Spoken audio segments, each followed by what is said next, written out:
பெரம்பலூர் மாவட்டம் திருவள்ளக்குறிச்சி சேர்ந்த ஆனந்தன் டிரான்ஸ்போர்ட் தொழிலில் ஈடுபட்டு இந்த சிந்த் வங்கியில் 10 ஆண்டுகளாக கடன் வாங்கி ஒவ்வொரு தவணையையும் நேர்மையாக செலுத்தி வந்தவர்.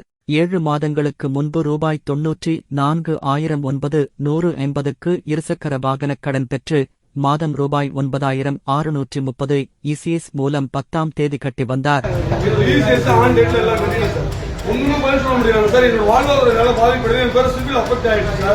ஆனால் பணம் செலுத்திய பிறகும் வங்கி ஊழியர்கள் ஆனந்தனை லேக்பீஜ் 1030 ரூபாய் கட்டுமாறு அழுத்தம் கொடுத்து அவரது வீட்டிற்கே சென்று தொல்லை அளித்தனர்.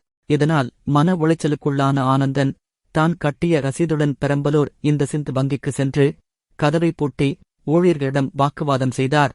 வங்கி தரப்பில் தொழில்நுட்ப பிழையால் தவறு நடந்ததாகவும் கணக்கு சரி செய்யப்படுவதாகவும் கூறினர். ஆனந்தன் கூறியது, நான் 3 மாதங்களாக இதேதான் சொல்லிக் கொண்டிருக்கிறேன்.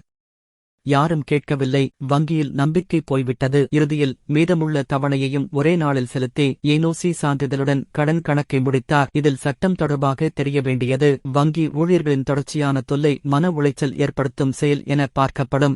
பீன்ஸ் பிரிவு 351 மற்றும் 352 கீழ் வழக்கு பதிவு செய்ய வாய்ப்புள்ளது. மேலும் சட்ட தகவல்களுக்கு எங்களுடன் இணைந்திருங்கள்.